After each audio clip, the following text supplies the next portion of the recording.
तो चलिए सबसे पहले बात कर लेते हैं बिहार के मुजफ्फरपुर की, जहां पर बेखौफ बदमाशों के कहर देखने को मिला। मुजफ्फरपुर में अपराधियों ने तांडव मचा दिया, रेस्टोरेंट में फायरिंग से हड़कंप मच गया।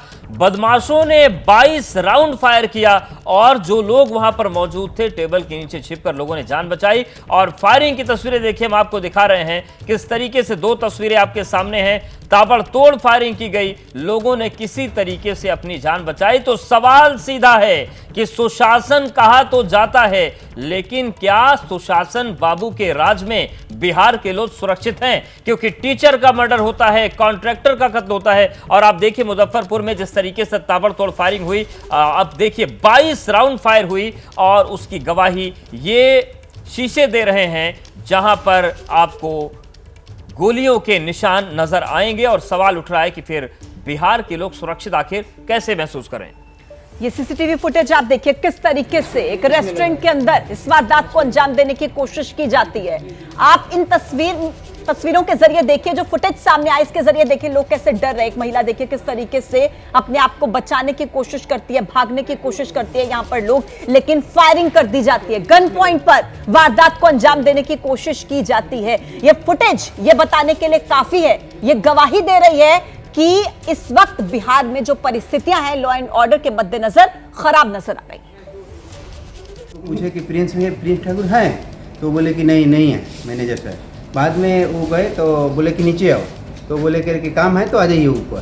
तो नहीं नीचे आओ ना, नहीं आपको ज़रूरत है तो आ जाइए ऊपर बोल के वो आए। तब तक ले उधर से गोली चलने लगा। हम वहाँ पे खड़ा थे, सब लोग कस्टमर उठ के लगा भागने, हम भी देखे, हम भी भागे। बाद में पूरा दनादन पूरा गोली पे गोली चल रहा है, पूरा सब किचन में चला गया कस्टमर। 25 समझी का इधर पार्टी हो रहा था, एक फैमिली इधर बैठा था। यहाँ पर कम से कम 10 राउंड से अधिक फायरिंग की सूचना हम लोगों को मिली है।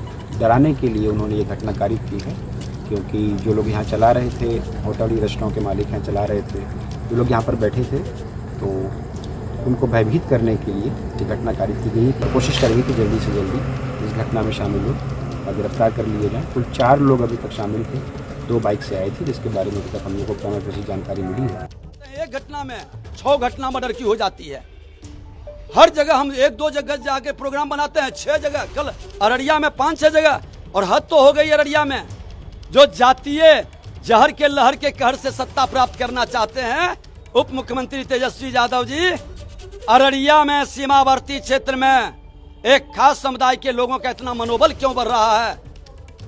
5 में 4 यादव समाज के लोगों की हत्या हुआ, क्यों आंसू पोंछने नहीं जा रहे हैं? जिस समाज के नाम पर आप राजनीति कर रहे हैं वह बिहार का बेटा है और भारतीय जनता पार्टी हर बिहारी का कीमत समझता है। आपके उस जंगल राज को भी हटाए हैं और ये गुंडा माफिया राज जो स्थापित कर दिए हैं, बालू माफिया, जमीन माफिया, दारू माफिया, साला ये सरकार में बैठा लोग संरक्षित कर रहा है।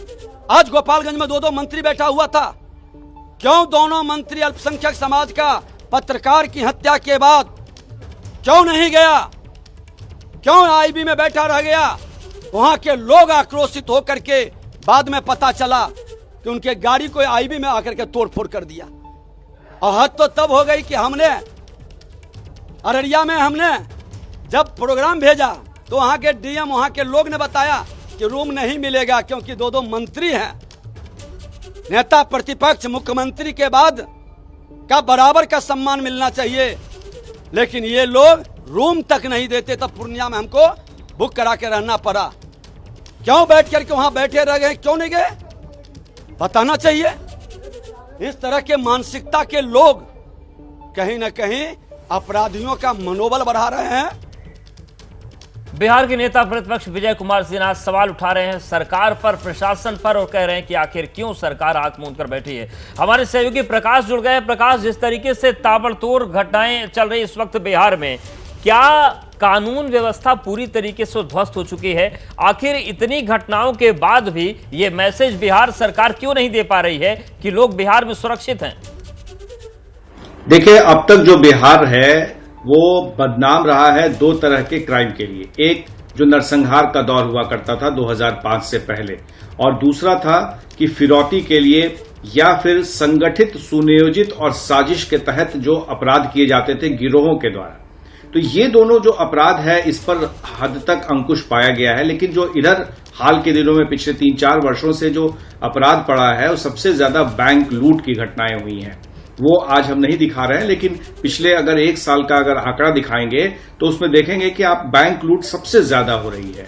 छीनने की घटनाएं ज्यादा हो रही है, चेन स्नैचिंग की घटनाएं हो रही हैं। और ये जितने भी मर्डर्स हुए हैं, अगर इसको सरसरी तौर पे देखा जाए तो उसमें बहुत सारे ऐसी हत्याएं हैं जो आपसी रंजिश या जमीन विवाद में होता रहा है। लेकिन सबसे परेशान कर देने वाली बात जो है, हम अपने एबीपी न्यूज के दर्शकों को बताना चाहेंगे कि हर जिले में अगर आप देखेंगे तो शायद ही कोई एसपी एक बार फोन करने पर फोन उठाता है।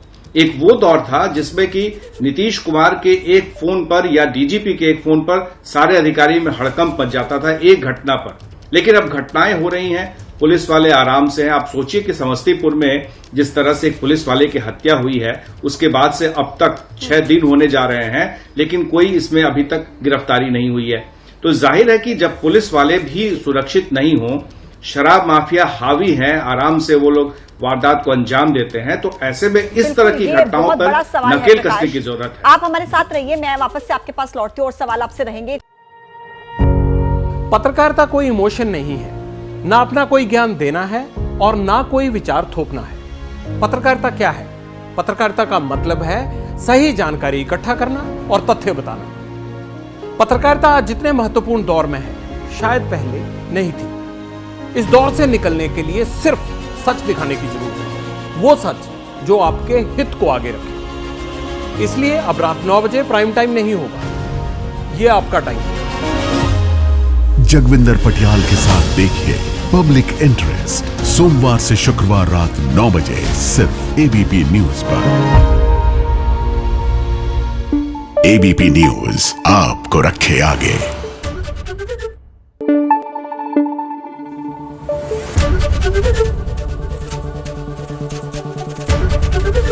एबीपी न्यूज आपको रखे आगे।